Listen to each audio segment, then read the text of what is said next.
De 9 a 12. ¿Cómo estás, Andrés? Muy buenos días. Ricardo, empezaremos a entender qué es eritrocitosis, qué significa. Eh, si me permites, podríamos hacer una pequeña introducción a lo que es altura, porque Dale, el tema dale. relacionado de nuestra investigación y de los quehaceres en los que vivimos en el Ande boliviano, bueno, en los Andes, se relaciona con la altura, ¿sí? ¿Y qué es la altura, no? Entonces, generalmente nosotros comparamos la altura con el nivel del mar. El nivel del mar vendría a ser una referencia de 0 metros a nivel del mar. ¿Okay? Y nosotros vamos a hablar de media altitud cuando hablamos por encima de 1500 a 2000 metros, elevada altitud de 2500 a 3500 metros, gran altitud de 3500 para arriba. Es decir, nosotros, los que vivimos en La Paz, en el Alto y lugares similares, Oruro, Potosí, vivimos a gran altitud. Esto es en cuanto respecta a la altura, ¿sí? Y en el medio ambiente, de alguna manera, todos los seres vivos intentamos, de alguna manera, sobrevivir, organizarnos mejor, y el organismo realiza ciertos cambios para vivir mejor en ese medio ambiente. Por ejemplo, los rayos solares son muy importantes para todos los seres vivos, plantas, animales, nosotros, los humanos. Fíjate que la cantidad de rayos solares que debe ingresar a nuestro organismo debe ser adecuada. Por lo tanto, hay unas células en la piel llamadas melanocitos que producen melanina, que es de color oscuro. Entonces, si en lugares donde hay menos rayos solar, entonces la melanina será poca. La gente tendrá piel blanca. Y donde hay muchísimos rayos solar, ¿sí?, la melanina será muchísima y la piel será oscura, como en los africanos. Y nosotros, los hombres andinos, porque hay muchos rayos ultravioleta, y el frío hace que tengamos una piel muy especial y resistente. Así que dentro de esta, digamos, adaptación a vivir mejor en la altura, también la presión del oxígeno en la altura está disminuida, está baja. Por lo tanto, nuestro organismo se tiene que adaptar, ¿sí?, buscar un camino, cómo podemos aprovechar más ese oxígeno. Y entonces nosotros en el organismo tenemos ese transportador del oxígeno, el delivery de nuestro cuerpo son los glóbulos rojos. Entonces aumentará ese glóbulo rojo. A ese aumento de glóbulos rojos nosotros llamamos eritrocitosis. Es decir, que los que vivimos a más de 3.600 metros tenemos más glóbulos rojos porque hay menos oxígeno y estos glóbulos rojos pues hacen un esfuerzo para que compensemos, porque leí en una ocasión, Ricardo, que por ejemplo a 5.200 metros de altura la presión atmosférica de oxígeno es la mitad de lo que hay a nivel del mar, ¿no? Exacto. Y si estamos a Cierto. 4.000, ¿será que hay el 60%, 70%? ¿Y cómo hemos logrado adaptarnos? Es impresionante, pero como estamos hablando en este ambiente con nuestros amigos, sería bueno que tomemos ciertos términos muy claros. No, el oxígeno, tanto a nivel del mar, a 1000, a 2000, a 3000, a 4000, a 5000 metros, la concentración es la misma, es decir, es del 21%. Donde vayamos, la presión es la concentración del oxígeno es 21% del aire que respiramos. Pero como tú bien dijiste, el problema es la presión. Es decir, como el oxígeno es una materia, tiene su peso. Por lo tanto, a nivel del mar, imagínate que a nivel de la atmósfera hasta el nivel del mar es altísimo, muchos kilómetros. Por lo tanto, el oxígeno pesa mucho. Pero si nosotros subimos al alto, el oxígeno pesará menos. Yo cuando hablo con mis estudiantes, yo comparo con los libros. Si tú tienes 7 libros, porque la presión barométrica a nivel del mar es 760 milímetros de mercurio, ¿sí?, Si tú tienes 7 libros y te hago levantar los 7 libros, pesará 7 kilos. A 4000, más o menos es 500 milímetros de mercurio. Entonces, si levantas 5 libros, pesa menos. Y si arriba levantas 4 libros, es menos, etc. Esta es la presión barométrica. Y en la altura, la presión barométrica está baja. A esta presión barométrica baja, nuestro organismo se adapta. Pero, ojo, aquí hay que tener muy en cuenta que esos parámetros de adaptación en el que vivimos nosotros no es que sea normal. Para nosotros la concentración normal para los varones es de 15 a 18 gramos de hemoglobina. En las mujeres de 14 a 17. Eso es lo normal. A nivel del mar son otros los parámetros, son más bajos. Eso no significa que uno sea mejor o peor. El problema es que somos distintos.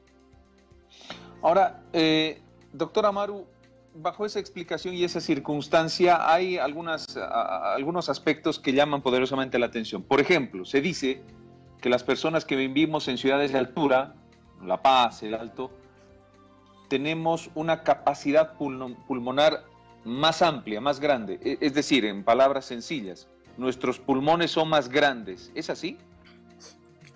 Sí. A medida nuestro organismo se va adaptando, va respondiendo a esa necesidad diferente, aumentando los glóbulos rojos, haciendo que los pulmones ventilen mejor, que el corazón funcione mejor, sea más fuerte, más duro. Pero el problema viene cuando los glóbulos rojos aumentan, la famosa poliglobulia, o lo que nosotros llamamos en eritrocitosis. Y eso constituye ya una enfermedad propia de aquellos que vivimos en altura. Por eso que la Facultad de Medicina de la UMSA empezó esta investigación desde hace muchísimo tiempo, pero nuestro grupo desde hace más de 20 años tratando de encontrar, primero, explicar por qué tenemos poliglobulia, cuántos tipos de poliglobulia tenemos, porque son distintas, generalmente son 3 tipos de poliglobulia y hay que identificarlas cada uno, y los médicos tenemos que saber identificar, porque cada uno de ellos tiene comportamiento distinto y un tratamiento distinto. Y segundo, porque las complicaciones nos pueden llevar a resultados fatales. Por lo tanto, la eritrocitosis necesita ser controlada, necesita ser curada, y es justamente lo que ha hecho la universidad. Ha explicado a nivel molecular por qué la eritrocitosis aumenta mucho, por qué causa problemas, ¿sí? Y entonces es necesario que nuestra población sepa cómo podemos ellos, o cómo pueden ellos sospechar de una poliglobulia e ir al médico.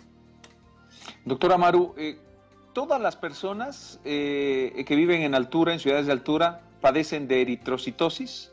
¿O hay alguna diferenciación? Y si hay alguna diferenciación, ¿por qué se produce esa diferenciación? Se dice generalmente que de 10 personas, por ejemplo en el Alto y en La Paz, de 10 personas, uno tiene una eritrocitosis, poliglobulia de diferente grado. Pero cuando la eritrocitosis es importante, es clínicamente importante, hay sintomatología, es decir, los pacientes empiezan a sentir algo extraño. Por ejemplo, todos los pacientes que tienen poliglobulia tienen cefalea o lo que nosotros llamamos dolor de cabeza. Y ese dolor de cabeza generalmente es en la nuca y es en la mañana. Segundo, tienen disnea, lo que nosotros llamamos o lo que se llama cansancio. No pueden caminar mucho. Caminan mucho, se cansan. Y otro signo, tercero, es la parestesia, lo que nosotros comúnmente llamamos adormecimiento. Se adormecen los pies, se adormecen las manos. Estos son los 3 signos que indican que este paciente probablemente tenga eritrocitosis. Además, el 50% de los que tienen eritrocitosis, de los que tienen poliglobulia, presentan hipersomnia, es decir, mucho sueño. Están mirando la televisión y se duermen. Están en el minibús, se duermen, ¿sí? Y otra la mitad presenta tinitos, es decir, el zumbido en los oídos se tapan, etc. ¿sí? Estos son los signos que nos hacen sospechar que ese paciente tiene eritrocitosis. Y luego el segundo paso es saber qué tipo de eritrocitosis tiene. Ricardo, y también los que viven en el Tíbet, ¿no? Que es otra gran altura, ¿no? Tienen eritrocitosis, tienen las mismas características que nosotros que estamos en los Andes, los tibetanos. No, no, No. porque los tibetanos viven desde hace mucho tiempo. Es decir, el organismo intenta adaptarse y hay un momento en que nos adaptamos completamente. ¿Sí? Los tibetanos viven desde hace 44.000 años en el Tíbet. Nosotros los andinos vivimos desde hace 14.000 años. Hay una gran diferencia. Ellos ya se adaptaron y nosotros estamos en vías de adaptación. ¿Sí? Entonces, es diferente. ¿Sí? Ellos con ese organismo se llegaron a adaptar. ¿Y cómo se adaptaron? Nuestro organismo, nuestros genes, porque en realidad todo lo que somos, toda la información está en los genes y se va modificando. Esos genes, la información de esos genes van mutando y se van modificando para que nosotros vivamos mejor. Por ejemplo, nosotros estamos abocados en estudiar 6 genes principalmente de los que están involucrados en la adaptación en lo que respecta a la sangre. Los tibetanos tienen ya mutado cerca del 90-95%. Y los andinos que vivimos en Bolivia tenemos aproximadamente la mitad. Inclusive nosotros hemos visto una adaptación propia de los aymaras, una mutación propia para adaptarnos mejor, para vivir mejor. Entonces, en realidad la vida es una constante adaptación a los cambios que van sucediendo todos los días. Es decir, Ricardo, que a nosotros nos falta 30.000 años para adoptarnos y vivir como los tibetanos. A medida que va pasando el tiempo, me parece que achicamos. ¿Por qué hemos estudiado? Uno dice, a ver, Ricardo, ¿usted por qué estudia la adaptación en la altura? ¿Para qué puede ser útil? Porque la adaptación de la altura me enseña cómo los tibetanos, cómo los ya aymaras adoptados, qué vía han seguido para mejorar vivir. Yo busco ese camino, conozco ese camino y yo puedo con los medicamentos simular que ya estoy adaptado. Y justamente en eso se enfoca. El tratamiento es a nivel molecular y por eso que nuestros pacientes con eritrocitosis hoy ya son controlados de una manera adecuada. Ahora, la doctor, utilidad no solamente en la enfermedad. ¿Sí? Estamos hablando de una enfermedad que necesita ser tratados, que antes decía váyase a nivel del mar, hoy no. También hoy ha tomado un gran interés en las actividades deportivas. En este momento hay un curso internacional en Argentina organizado por las universidades argentinas que se llama Runners en Altura, los corredores en la altura, porque hay un mayor interés de cómo el organismo cada vez puede rendir mejor. Doctor Amaru, hablando de la medicación, lo que acaba de mencionar, hay ya medicamentos cada vez que una persona que vive en el llano o al nivel del mar, siquiera que llega a La Paz, a las ciudades de altura, a La Paz del Alto, le recomiendan, tómese un sorojchipil, hay una pastilla, ¿no? O tómese un mate de coca. ¿El mate de coca tiene algún efecto con relación a la altura o no?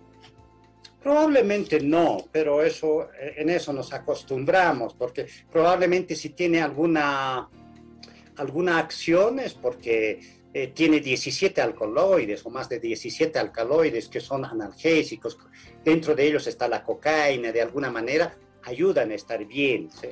Pero y hay otros mecanismos fisiológicos que están usándose para adaptarse mejor. Pero nosotros estamos hablando de adaptación crónica, es decir, de aquellos que vivimos por muchísimo tiempo. Es otra la historia de aquellos que vienen, digamos, se trasladan de zonas bajas a la altura. Es otro tipo de enfermedades que son agudas, ¿sí? que muchas veces tienen un compromiso de edema pulmonar, inclusive cerebral, que a veces puede arriesgar la vida, ¿sí? Ahora, doctor Amaru, una persona que tiene los síntomas que acaba de manifestar, que le detectan la eritrocitosis, ¿hay algún tratamiento en específico? ¿Puede seguir viviendo en una ciudad de altura o necesariamente, como ha ocurrido con muchas personas, esa persona tiene que cambiar el hábito y tiene que cambiar de ciudad, tiene que irse a una ciudad de llano o una ciudad a nivel del mar? No precisamente. el primer paso es saber que tiene eritrocitosis. Muy bien. El segundo paso es saber qué tipo de eritrocitosis. Nosotros, en la consulta externa, de 100 pacientes que nos llegan con eritrocitosis, con poliglobulia, más del 90% son poliglobulias secundarias a algo. Por ejemplo, obesidad, ¿sí? O enfermedades pulmonares, porque mucha gente nuestra ha vivido en las minas, trabajó en las fábricas, etcétera, etcétera, o que tienen enfermedades o que tuvieron enfermedades pulmonares, como por ejemplo la tuberculosis, y entonces el tratamiento dejó secuelas. Las secuelas son cicatrices en los pulmones, ¿sí? U otras enfermedades. Entonces son secundarias, merecen un tratamiento distinto. Hay otro, 7 o 8 de cada 100 es la eritrocitosis patológica de la altura, que significa que su cuerpo no se ha adaptado a vivir en la altura. Y de esos 100 hay uno que se llama policitemia vera, que es un verdadero cáncer de la sangre y que necesita un tratamiento diferente. Es decir, el segundo paso es saber qué tipo de poliglobulia tiene. Y muchas de esas poliglobulias se pueden resolver con pequeñas cosas. Hoy un tratamiento crónico, un tratamiento a largo plazo.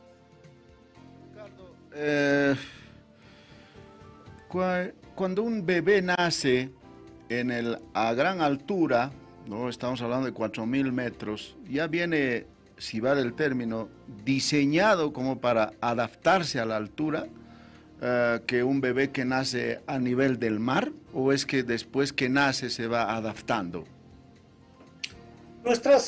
Hay dos cosas muy importantes. Ya los niños ya tienen los genes, dos cosas, genes preparados para vivir mejor en la altura, porque a medida que las generaciones pasan, vamos mutando. Yo, por ejemplo, tengo varias mutaciones, por eso estoy adaptado en la altura, por eso puedo correr en la altura, por eso mi hemoglobina es normal en la altura, ¿sí? Y seguramente esa información pasará a mis hijos, ¿entiendes? Y entonces ese hijo, ya que está naciendo, tiene una información para vivir mejor en la altura. Eso se llama genético. Hay epigenético por encima de los genes, ¿eh? Que también pasa sin estar escrito en los genes. También esa información pasa de papás a hijos, que se llama epigenética. Y también ese niño tiene la epigenética en su cuerpo. Ahora, según nuestros datos, porque nosotros hemos hecho estudios en el Hospital de la Mujer, los niños nacen así como nacen a nivel del mar, ¿sí? 3 kilos y aquí también en la altura 3 kilos. No hay ninguna diferencia. La hemoglobina, 16 gramos a nivel del mar, y también nuestros niños nacen con la misma concentración de oxígeno. Lo que pasa es que el útero de la mamá, la matriz de la mamá, de nuestras mamás, son una maquinaria maravillosa, biológica, que protege al niño de todas las dificultades, digamos, ambientales, y es una verdadera máquina maravillosa que al niño lo protege hasta que nace. Y entonces el niño tiene ambas cosas, ha sido protegido dentro del útero, pero lleva dentro de sus genes para vivir mejor. Ricardo, muchísimas gracias por haber compartido tu tiempo y esta investigación que pues mucha gente, como ya estamos acostumbrados a vivir en la altura, pues ya no nos preguntamos cómo funciona nuestro organismo, salvo cuando nos detectan eritrocitosis. Muchas gracias, Ricardo. Un gusto, Andrés. Bueno, hemos conversado con Ricardo Amaru. De 9 a 12.